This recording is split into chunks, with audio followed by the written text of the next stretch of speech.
Jonas, John Queen.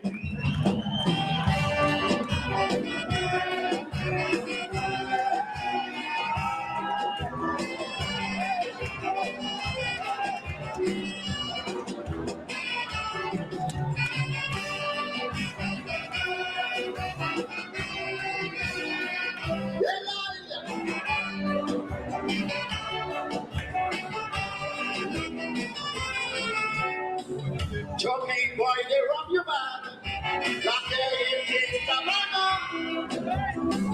You should have been placed between Sparrow and Kitchen Down. That they talk that brilliant all over for the Spain. Oh boy, look, you start man. Don't you go back there again.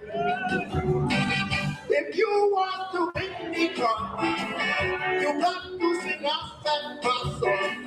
The clock at some pepper jump. So let me shake the rock.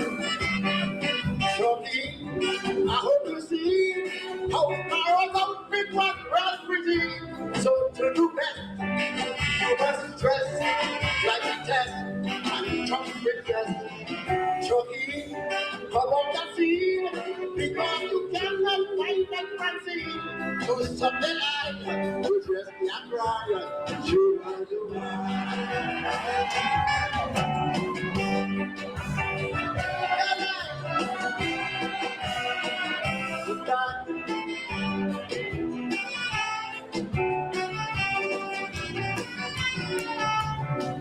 I didn't know you big angle. I didn't know you win the drum. Why? Because you're only singing some moving so stupid song. We think you're intelligent, enough to know what to say. Look at bacchanal and smart, that caused you can get to it. If you want to fit me drum, sing about white women and song. Sing about your neighbor's wife. Sing about your own sex life. Shorty, I hope you see why so unpolitics don't agree. And be aware that up there is that there they want to get. Shorty, this easy will never come you in this century. So don't lie on your walk line to ride goodbye, goodbye, goodbye, goodbye, goodbye.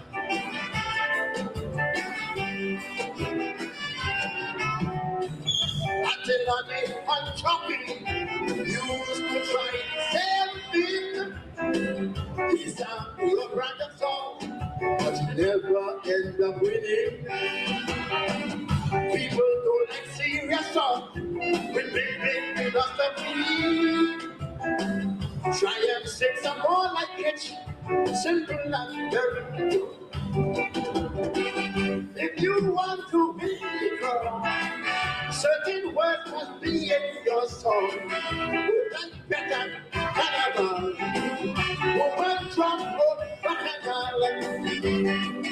Shorty, to sing sweetly, you got to take a little money. You can't hope to be true, unless the smoke will take a load. Shorty, this easy, just give them judges plenty whiskey, and when they get high, we don't like your crying, so I get by. Goodbye, goodbye.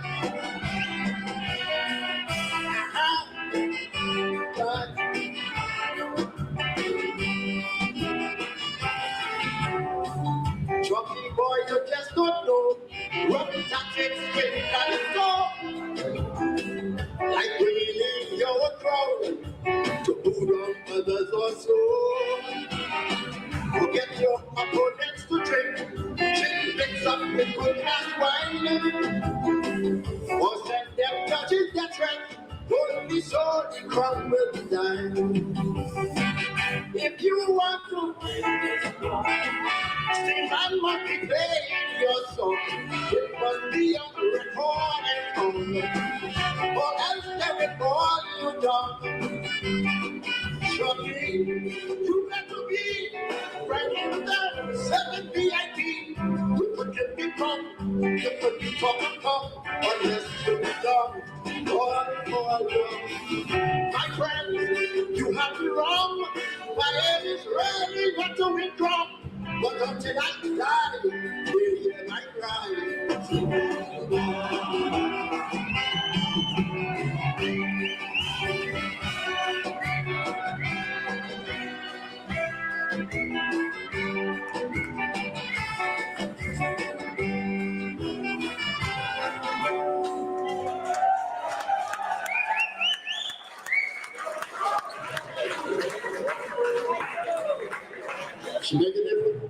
Thank you very much. It's a pleasure to be here.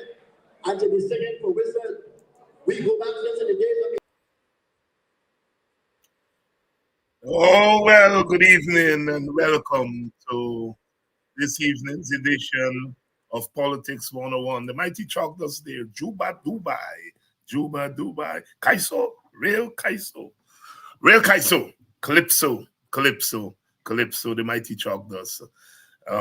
Singing there, but what you need to do to win the crown, you got to sing fast. You got to sing about your own sex life. Juba Dubai. And that went way back. Chogdos today has 8 crowns, the most by any Calypsonian. And at the beginning, he was saying, making the judges don't want political songs. They don't want political kaiso. Good evening and welcome to Politics 101 on Friday evening. It's so good to be Guyanese, good to be Caribbean, good to be black and beautiful.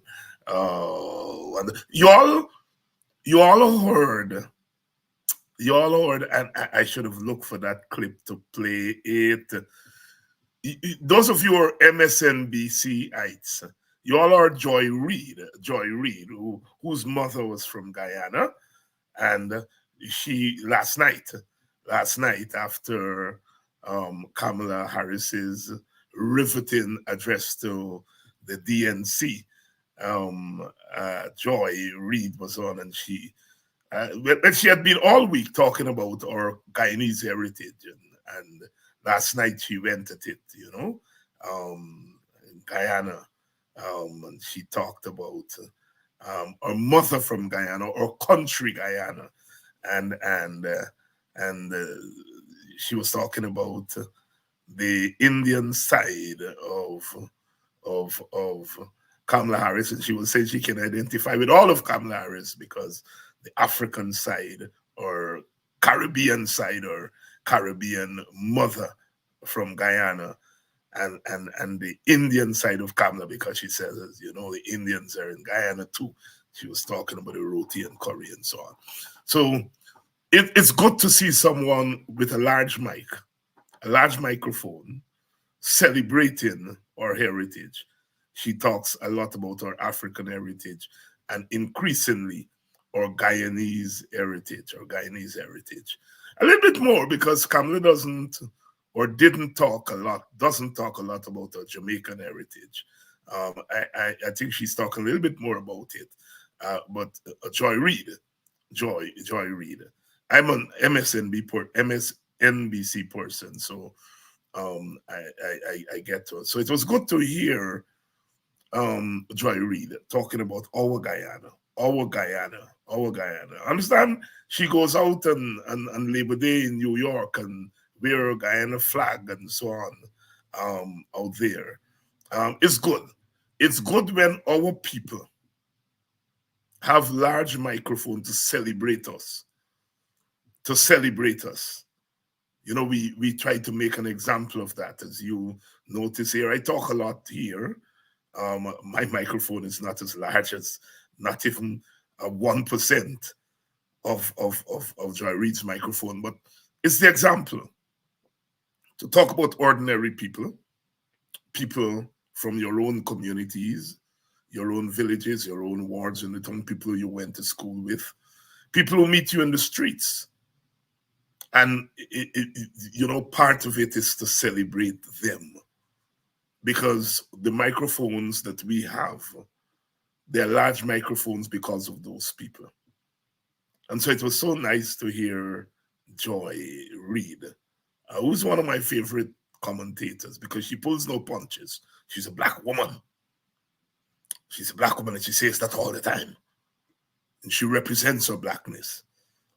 And we in Guyana have to get used to that. We're getting there, you know. We have to get used to hearing people saying, I am African. And not to look around and not to fear people calling you a racist. And that you can't say so because, you know, no. Joy Reid has her own show, Prime Time, and she talks about our Africanness or West Indianness or Guyaneseness because she's there to represent us. You see, this is part of what we've got to understand. We are representatives of the people who made us possible.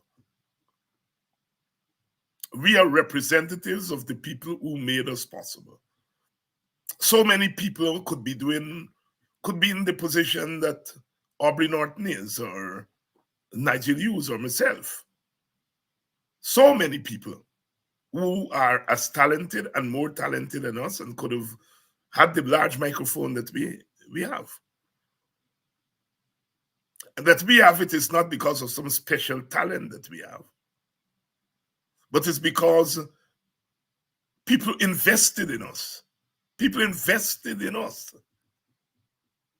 Somebody saw something and gave us a break. You know, I was reminding my daughter, my last daughter, and I was reminding her that from the time I was about 6, 7, 8 years old, somebody was always telling me you could do something. And I remember when I was about, I think, 8 or 9, Miss Elaine Green, from Buxton, she was a live wire in the village. She was the PNC person, community person, village councillor, and so forth. And my aunt was a member of the Women's Auxiliary, which was the women's arms of the PNC. And I used to tug along with her to meeting at Miss Green's place and so on. And there I was, a 7, 8-year-old, listening to these ladies talking about politics. I didn't understand much, but the little that I understood, I knew they were into something very, very serious. And I suppose that's where my active interest in politics began. Listening to those ladies. I think I used to meet every Wednesday or Thursday night, if I can, years and years ago. But there I was, and, you know, they would be talking about politics and be talking about women in politics. And I was the small boy following your auntie and there. And when I was about 8 or so, they put on a play. I think Miss Green had written the play, a skit, you know. And she chose me as one of the persons to act in the skit. And the role was to act as a doctor. I was 7, 8 years old or thereabout. And I remember taking part in that skit and liking what I was doing and thing. And Miss Green said, you know, you are going to be a doctor one day. You know, you're playing the role of a doctor now, but you will be a doctor one day. And I tell that story because from very early, people are telling you that you are worth something, that you could be something. You see? And so when you eventually become a doctor and you look back, you can't own this doctor. You can't own it. Miss Green had a lot to do with it. The first person tell me I could be a doctor, whatever that meant to my 70, 80-year-old ear. I knew it meant that you could be an important person. But I'm saying that all those people who, when we would put on plays in the village, Henry Rodney, John Cromwell, Zori, Orissa Zor, Sir McGarrell, all of us, Michael June, all those people, when we would put on plays, would come and watch our plays, were telling us that you're worth something and encouraging us. I got involved in politics at age 15. A lot of people in the village at that age, we got there, age 15, 16. Got involved in politics, local politics. We had something in Buxton called the Buxton the Buxton Youth Council. It was the youth version of the village council. And I, 14, 15, was still in short pants. And I was a member of the Buxton Youth Council. Very early.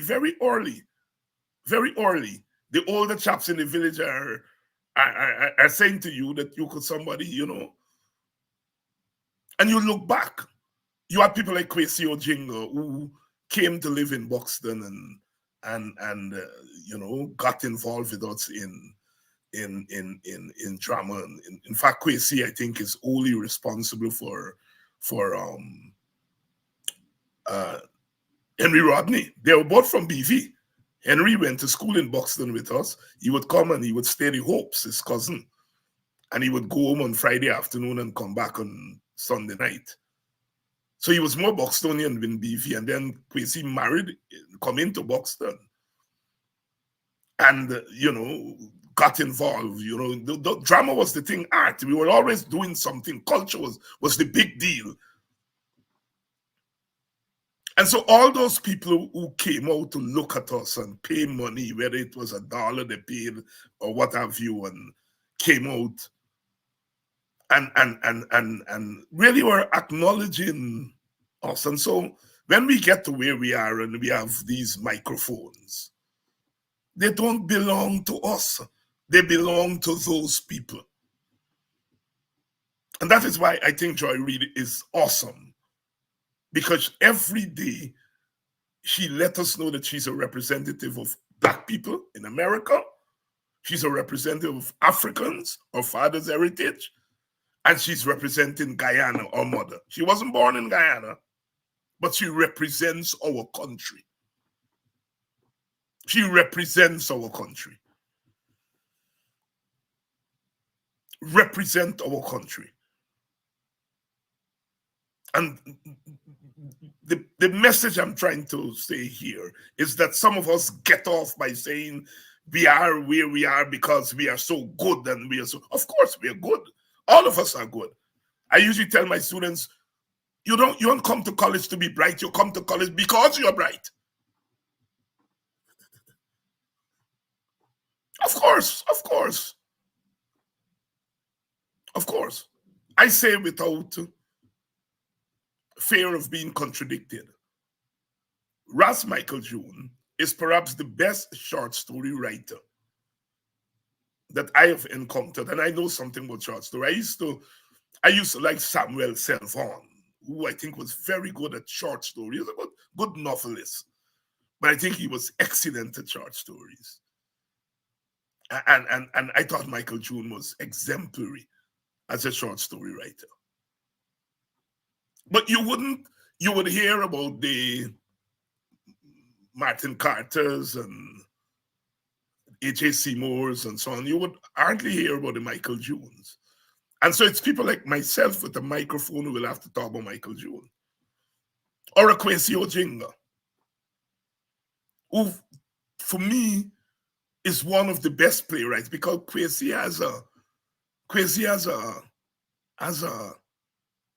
he has an ear. You know, people that say you're listening, but you're not here. Kwesi just listen and hear. He has an ear for what people are saying. And you know that.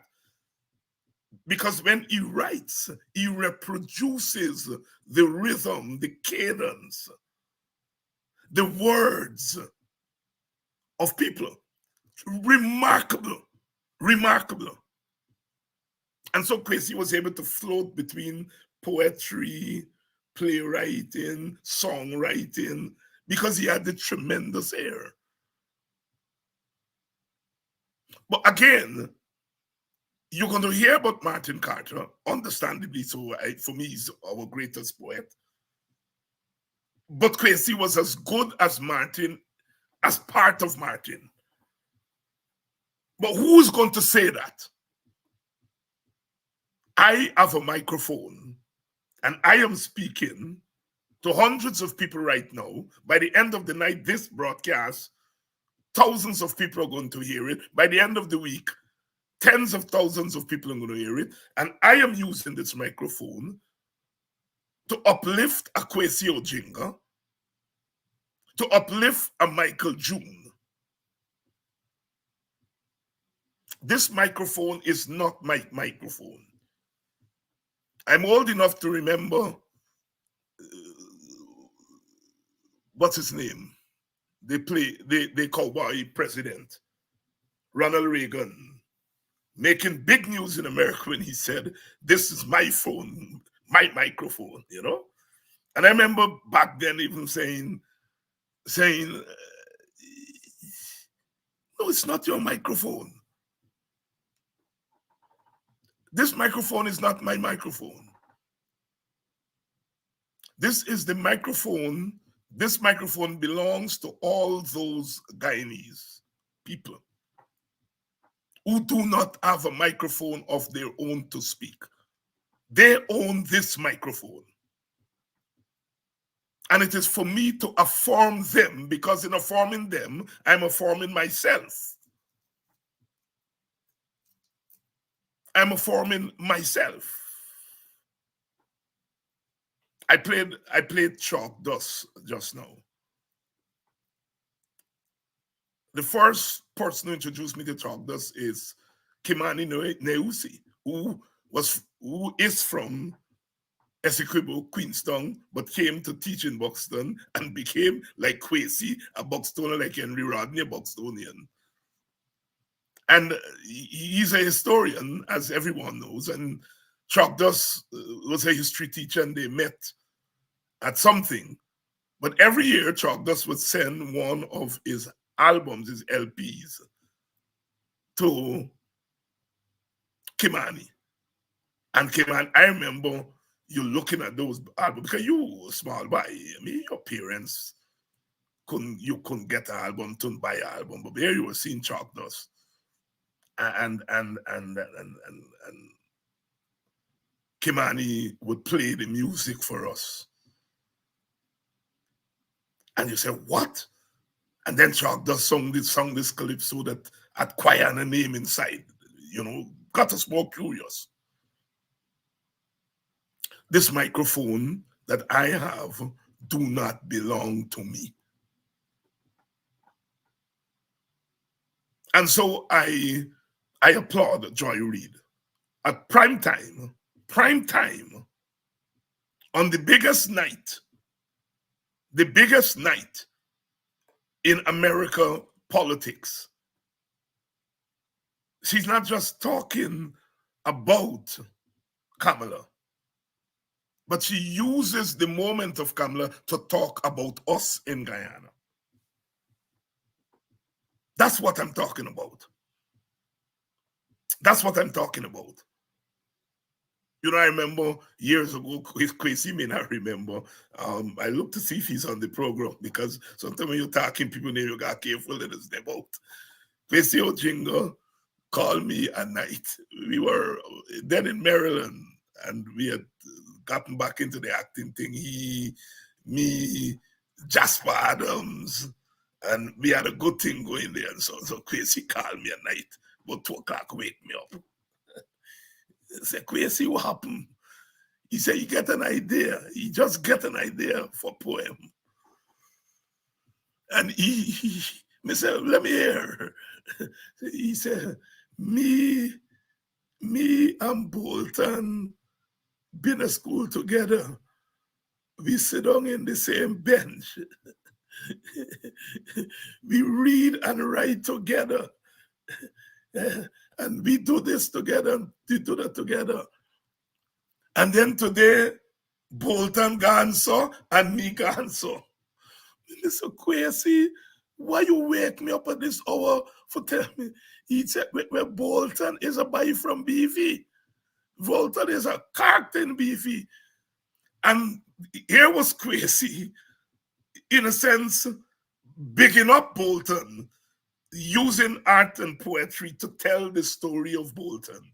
He's doing a comparative thing with him, but the stories about him, right? And of course, it's 2 o'clock in the morning, I want to sleep. So why Kwesi wake me up at 2 o'clock for telling me about Bolton? It's long after that I realized I was recounting the story to them by in Maryland a couple of years ago. And it occurred to me, what Kwesi was doing was exactly that, using his microphone to tell the story of someone who's known in Bedford acting, but someone who's not known beyond there. And here is Kwesi using his art to tell the story of Bolton. And it reminds me of one of the greatest books ever written, Beyond the Boundary by C.L.R. James. It is said to be the greatest cricket book. The white people they say so too. But for me, it was more than it's a sociology book, a book about sociology and politics and history. And C.L.R. James talked about bondsman. He cuss up, drink up, behave bad, in the village. And then Sunday morning, he put on he whites. And he gone and play cricket. And James is saying, here's this man that everybody would revile and so on, he cuss, he drink up and so on. But on Sunday mornings, when he put on his white clothes with a bat in his hand, he becomes a genius. He becomes sober, he stop cuss, and he becomes a genius. And there was Kwesi doing the same thing for Bolton. I later learned, Bolton was a hard-working chap, very, very, how I should put it, colorful chap and so on. And I don't know if Kwesi got a poem till up to now. I don't know. But yes, somebody's telling me Kwesi's on it. Yes, Kwesi's on. Kwesi's telling me. I get good memory. Of course. And so thanks, Kwesi. Thanks, because you contribute to this microphone. You contribute to this microphone. And so that's why I love Joy Reid. Last night was a hell of a night. As I said, I am cynical about American politics, because there's something about American politics that is artificial, and I don't know, but yes. And for me, coming from Guyana, somebody would say, God, how can politics be more cynical than Guyanese politics? But there's a way with Guyanese politics. I mean, I don't think Donald Trump could win a neighborhood council seat in Guyana. I really don't. Guyanese put a lot of premium and substance to their leaders, And in that sense, I think Guyanese politics are a cut above American politics. A cut above American politics. So, yes, so I'm cynical about American politics. But I'm saying this election is worth the attention even of cynics like myself. Because we are at a moment that we could make history. And I've been making the point all week. Maybe 60-70% of what Kamala Harris has said and what she stands for, I don't agree with. I don't agree with much of what American politicians stand for. I don't. Because the cynicism is that they have to stand for these things in order to be elected. And my politics doesn't carry me there. But, as I said to some colleagues earlier today, I am supporting Kamala, and I want her to win. And I am saying unashamedly that I want her to win because she is a Black woman. And if that is all, I can deal with the fallout, and I'm not sitting here and thinking that our policies are going to be superior than any other American president and all of that kind of nonsense. Obama taught us that. At the end of the day, she's an American president. But like Obama, she is a Black American president. And if you come from where we Black people came from, if you endure what we endured, having one of our women as leader of the United States of America, it is a big deal. If that's all she accomplished.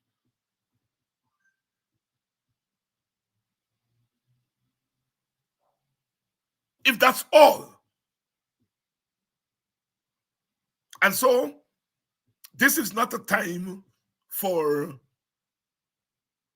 Kamala's views and her politics and all of that. And what she has in her favor is that the person she's running against makes it easy to support her. Makes it easier to support her.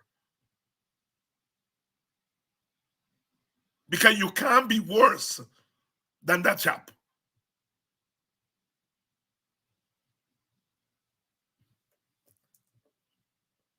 Some will say, well, suppose Kamala was like the chap. Well, Kamala couldn't be like the chap. The chap is the chap because of the experience that he comes from. Kamala could not be like that chap. You see, Kamala is part of a long history. If we are beginning to talk about Black women in electoral politics in America, we got to go back to 1964, when at the Democratic Convention, a working class woman, Black woman, from down in the South, Mississippi, I think, Mississippi, yes, didn't have no big school education and so on. She was a member of the Mississippi Freedom Democratic Party, which was like a break off of the Democratic Party. The Democratic Party didn't, it was segregation. They weren't admitting Black people. And they formed the Mississippi Democratic Party. Fannie Lou Hamer was her name.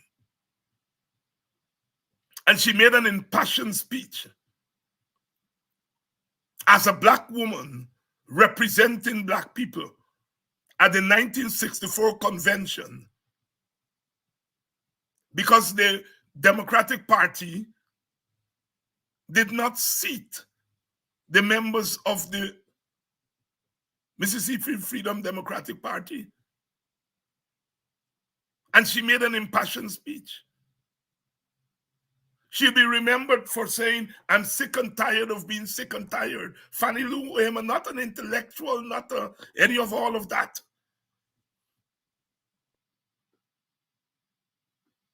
That was 1964. By 1972, the first serious candidate, Black candidate for president, was a woman. Shirley Chisholm,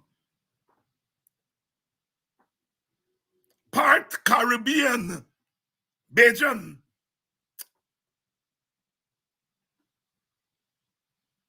She spent part of her childhood in Barbados and never let the world forget that she was running for president in 1972.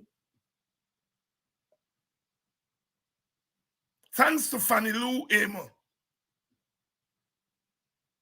Shirley Chisholm runs for president in 1972. 1984 and 1988, Jesse Jackson runs. In 1988, Jesse Jackson is going to change the rules of the Democratic Party from winner take all to proportional representation.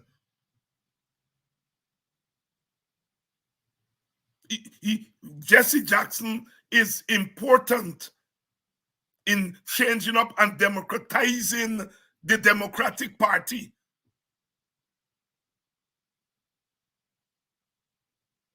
He was able to bring second in 1988, the second most candidates.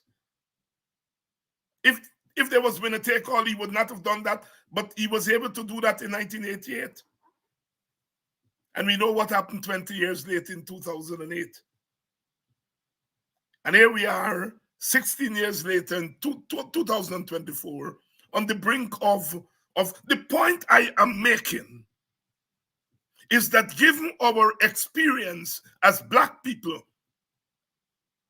as people who were enslaved against our will, as people who've been beaten up, is that we rise, always rise. And when we rise, we raise the rest of the world with us. What Fannie Lou Hamer did for the Democratic Party in helping them to change the rules. What Shirley Chisholm did in opening up space for women, for Black people in 1972. What Jesse Jackson did in 84 and 88. What Obama did. They talk about democracy in America. American democracy could be nowhere without the Black contribution. Because we are always democratizing the world. Always. It is not to say that others have not played roles. Others have played roles, tremendous roles. White people have played roles in America. But the roles that they played came out of their experiences. They see the world and they see democracy through their white experience.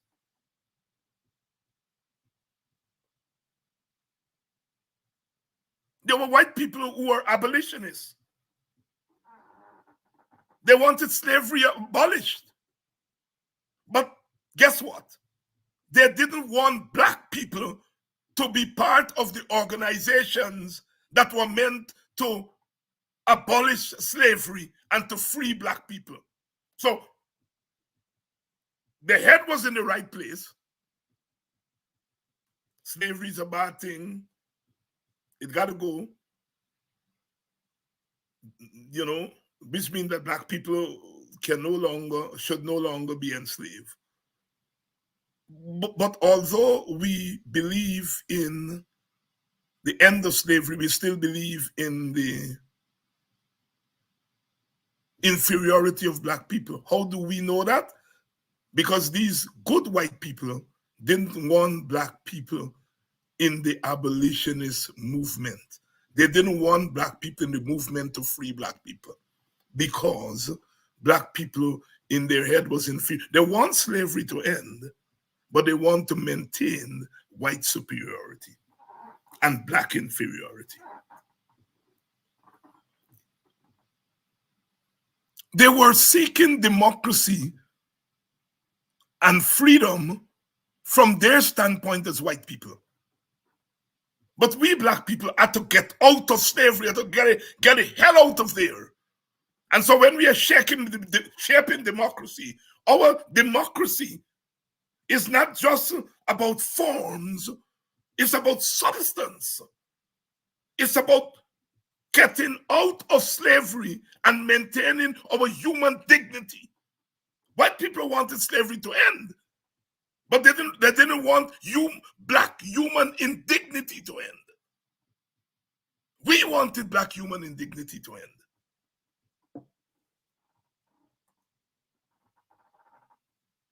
There is substance in what we do coming out of our unique experience. I never doubted my blackness. I never felt I need to be ashamed of it. I never. I happened to grow up I grew up in a community, a place called Buxton, which has a long, long history of blackness and affirmation of blackness, and that it has produced some tremendous personages.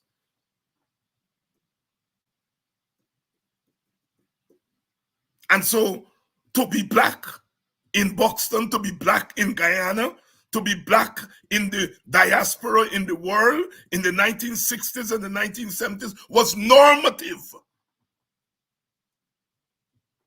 Normative. Perhaps Buxton was the extreme of it, because we had a chap there named A.U.C. Quayana, black man of Guyana.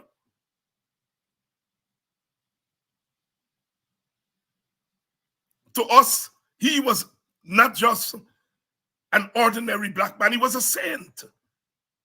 He was a saint. And he himself said the other day, he said, I'm not a saint, I strive to be a saint. But for us, me, Kwesi, and Alawi, he was a saint.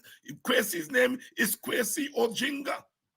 I can't remember Kwesi English name. By the time Kwesi come to Buxton, he was already Kwesi when I get to know him.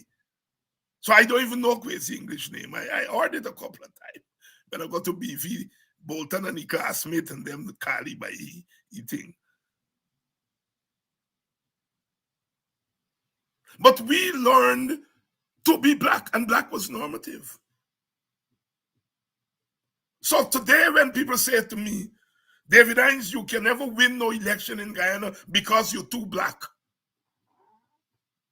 David Hines, you bring baggage because what's your baggage?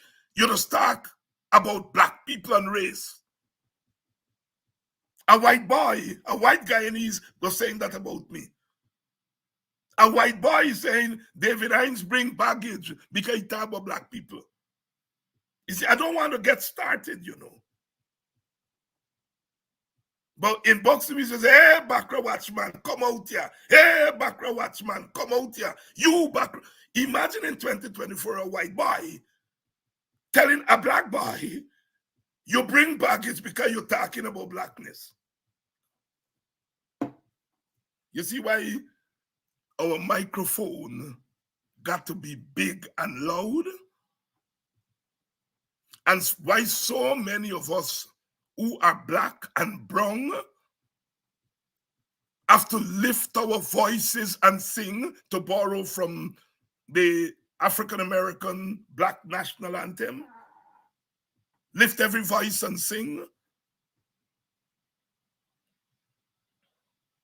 Because there are people who still believe that black boys and black girls should not talk about their blackness.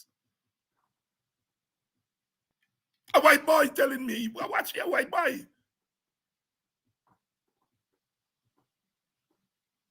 In 2024, telling a black boy who is more academically qualified than he, borrowing now from Michelle Obama. He's telling a black boy who is 10 times more academically qualified than he that he is baggage and he bring baggage because he's black? Why does he think he can tell an educated black boy that? It's because for him, although you may be educated as a black boy, you're still black. And your place is in the back. But I've got news to them. As them women saying in America, we're not going back. We're not sitting at the back anymore. Thank God and thanks to the Guyanese people, some of us are in the front bench, and you all got to deal with us in the front bench.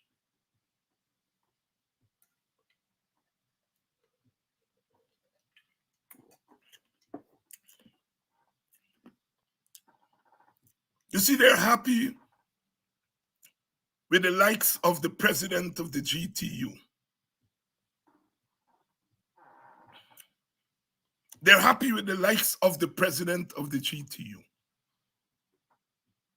I am sure that brother is a good man. I'm sure he's a good father to his children. He's a good brother to his brothers. He's a good son to his parents. I'm very sure of that. But as the leader of a bunch of people, a group of people, a group of workers who are mainly women of African descent, he has no idea about the responsibility he carries. And so he sold them. You see, some of us don't hide the fact that there were unscrupulous people in Africa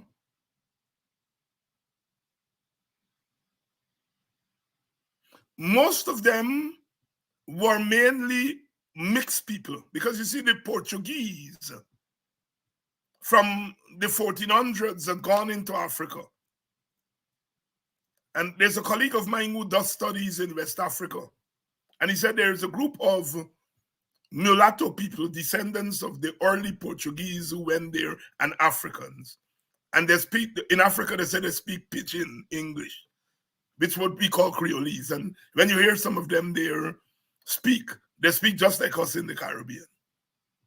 And it was that group of people who mainly were the slave catchers and the slave traders. I'm contextualizing it. But the fact of the matter is that they were partly black. So we have had that experience. So this thing about selling our people is old. And what Brother Mark Light has done is that he has sold his people for a few pieces of silver.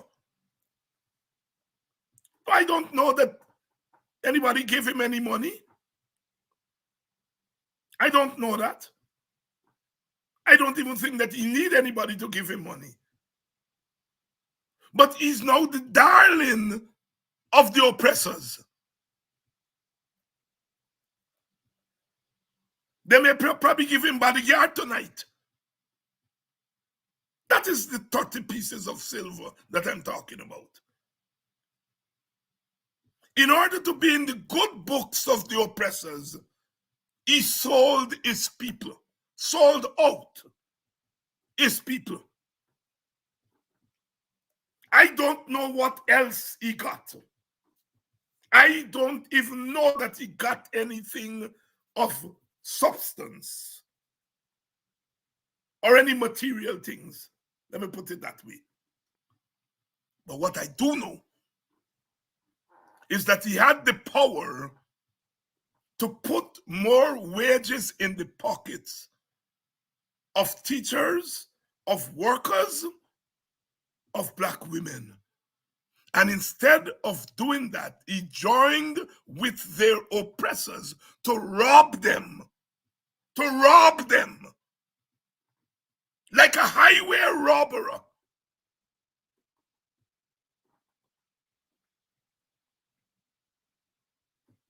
If you do not understand your responsibility, if you do not understand who gave you the microphone, you will use it badly. So you all understand where I was going with that microphone story. You see, I am always conscious that if I use this microphone badly, a whole lot of people going to cry shame on me. Because a whole lot of people got shares in this microphone that I have. You see, I will have to answer to the Quasis. I will have to answer to all those people that I went to school with and that thought that I was worthy of being a custodian of their microphone. I can't go back to Buxton. If I were Mark Light and I behave like him, I know I cannot go back to Buxton. I can't show my face in many villages. And so I try to be careful about how I use my microphone that was given to me by people. Brother Mark Light does not understand the historical responsibility that has been placed in his hand. He doesn't understand that that responsibility includes standing at the gate of the plantation and preventing people from herding his sisters and brothers, his mama and his daddy back onto that plantation. He has no consciousness of his responsibility. He thinks he's just bargaining with the government. You're not bargaining with no government. You are bargaining with evil human beings who may not be naturally evil, but with political power in their hand, they are transformed into evil people.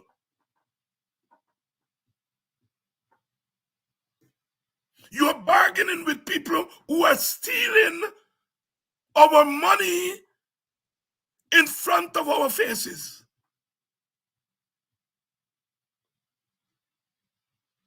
You are bargaining with people who are not bargaining about wages for teachers. Their objective is to put Black people in their places, in their economic places, by smothering their wages.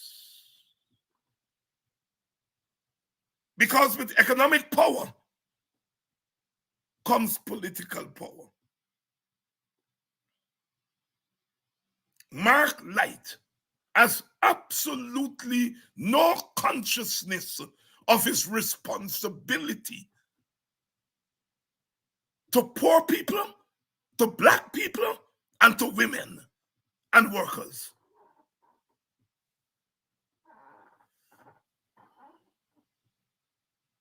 He used his microphone to side with marauders, to side with evil people,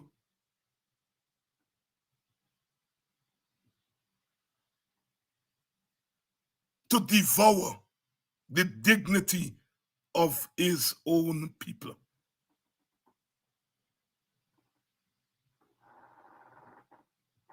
I'm not complaining. I'm not complaining. I'm not crying. We're past that. But let us learn the lessons here. Vanessa Kissoon ran against Mark Light. A lot of the teachers were crying now, shame on Mark Light, voted for him over Vanessa.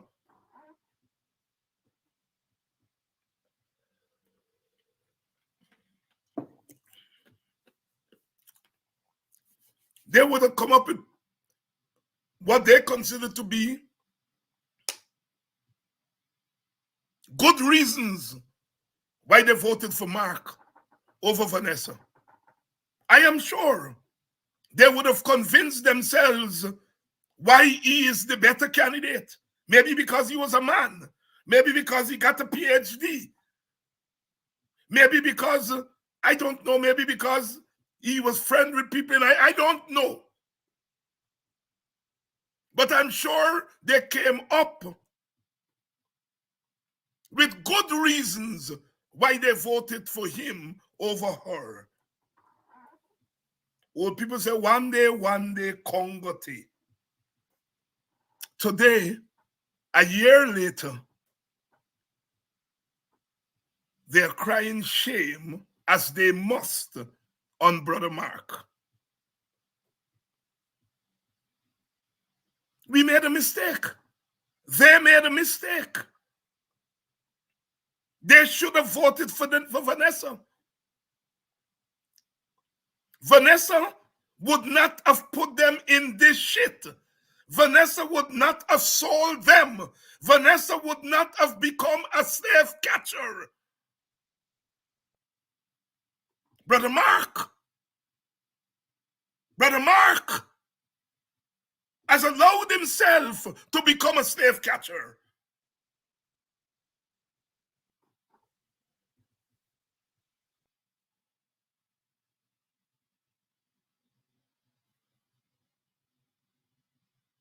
Elections have consequences. The lesson that we have to learn is that we have to be very careful about the choices we make as leaders. The choices we make.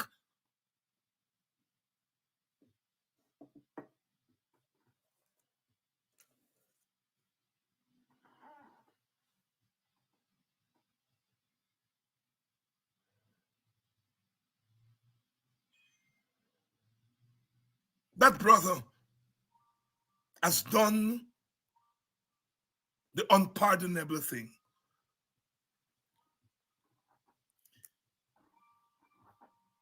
Teacher said 40%. It's not the brother even said, well, he bring home 20%. That man sat down there and signed away the dignity, the freedom, and the just wages of 17,000 souls.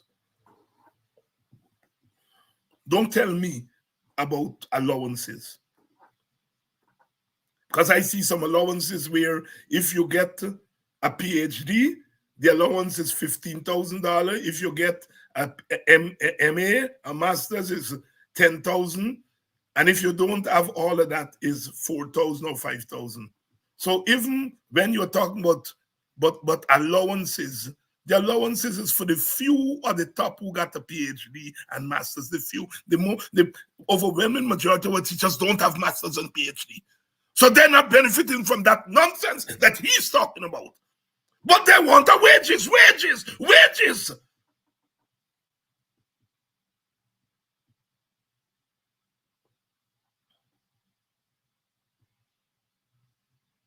At some point, we've got to cut people like Mark Light out from our, old people that say, they're not put you upon their will. We got to cut people like Mark Light out of our African will.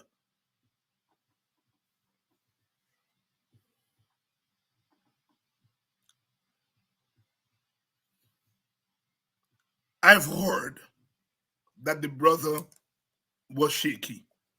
I heard that the brother was leaning towards the other side.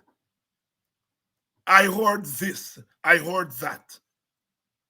And people are urging me, Dr. Hines, speak out against that guy. I refused to.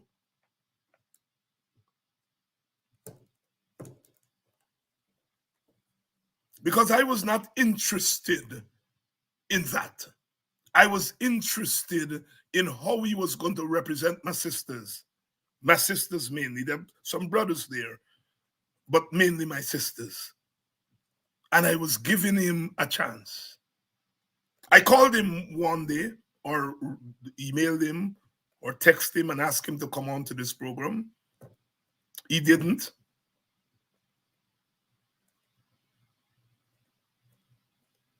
I subsequently saw him on programs on the other side. And I said, it's easy for this black brother to go on a program on the other side, but can't come on our program. I think when I spoke to him, he said, well, he had some other appointment, but I can contact him later on. I said, I'm not contacting you. I see what your game is. But even then, I remained quiet. And no more quiet, my brother. You're not on our will. We take you off of the African will.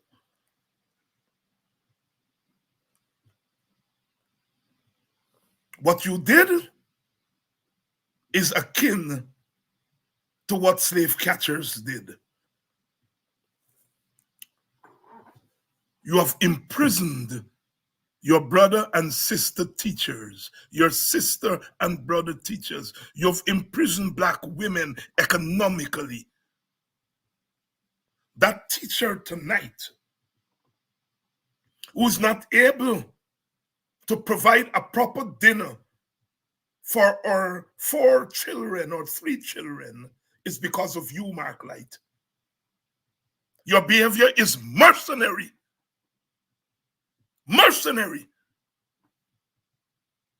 You thought not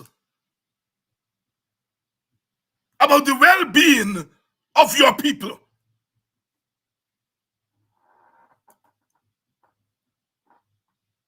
As the Christians will say, God will break your backbone. God will break your backbone. Because you're too arrogant and ignorant. Ignorant of your own responsibility as a black male.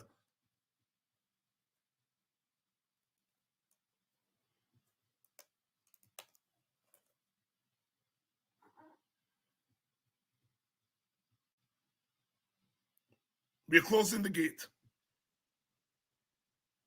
We're closing the gate so that we don't reproduce more of Mark Lights.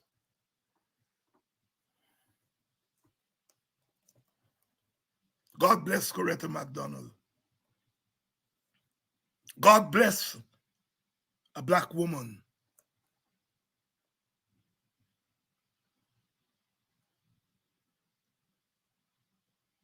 Coretta represented our dignity, and the black male has brought indignity and heaped it upon us. We've got to be tough with these people. We've got to be tough with them because they know what they're doing.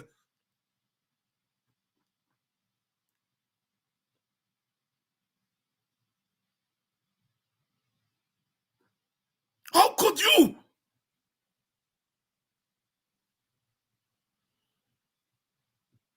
If you were tempted to do it as a trade unionist, all right? If you were tempted to do it as a GTU president, all right? But God, when you watch yourself and say, but my God, I'm a black man. I come from the womb of a black woman. The majority of those teachers are women, most of them black. I can't do it. I can't do it. I can't do it. I can't do it.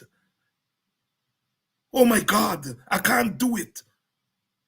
That he did not go there points to the level of depravity that has taken over the neighborhood of many of the elites in our country, taken over their brains, taken over their imaginations. They think the microphone is theirs.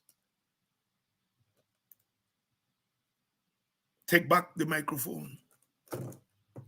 Teachers, Guyanese, working people, African people, take back your microphone from that man. He's not worthy of it. I said before they signed that if they sign that nonsense, teachers must revolt against their union.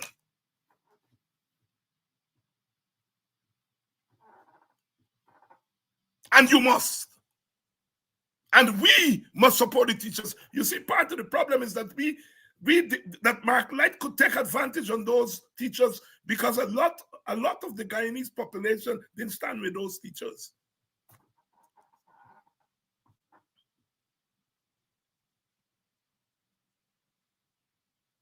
When that man took the teachers off the streets, I was one of those persons who tried to justify it.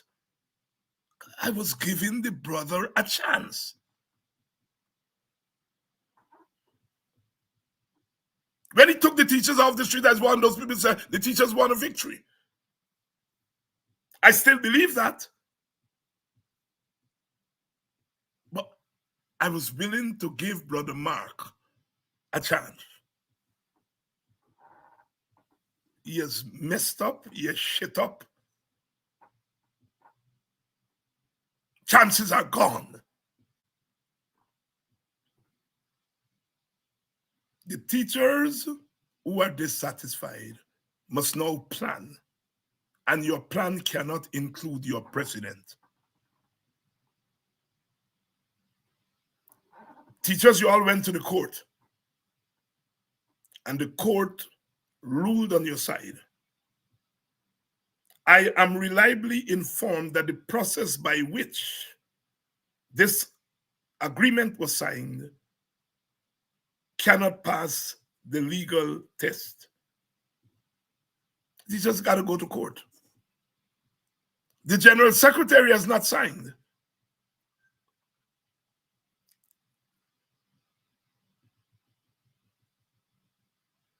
The General Secretary has not signed. I'm going to get Sister Coretta on. Today is her Sabbath, so I didn't bother her today. She was on Kadaki this morning, so if you all get to catch her there, but I'm going to get her here next week.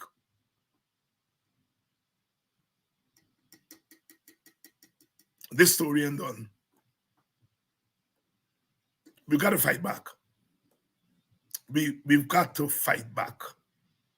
That microphone must be taken away from that man. In fact, it's already taken away.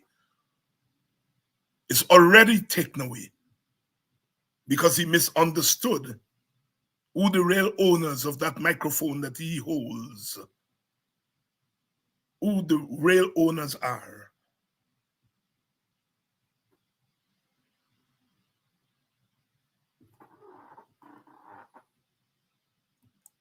We're up against it, not for the first time. We are called upon to fight for our lives, not for the first time. And we are going to overcome, not for the first time. And not the last time, because our struggle is continuous. Why do they fear the open word? Asked Bertolt Brecht, I think. Why do they fear the black skin?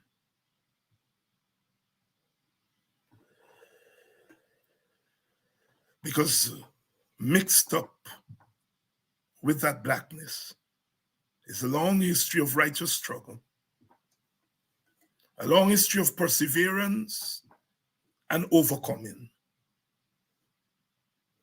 a long, long history of making mistakes, but spotting those mistakes early enough to correct them. A long history of brotherhood and sisterhood. A long history of showing the way for the rest of humanity. Because we endure the worst, we paint pictures and silhouettes of the best. We bring to the table something unique, not superior, unique. And it is the Black uniqueness and the East Indian uniqueness and the Amerindian uniqueness, Portuguese and Chinese and European and mixed uniqueness that make our Guyana unique. But those who would like to bury the Black uniqueness under the ocean, we warn you. In the words of Martin Carter, like a tide from the heart of things, inexorably and inevitably a day will come. If I do not live to see that day, my son will see it. And if he does not see it, his son will see it. And it will come circling this world like fire. It will come to this land and to every land. And when it comes, I'll come alive again and laugh again and walk out of this prison. Martin Carter.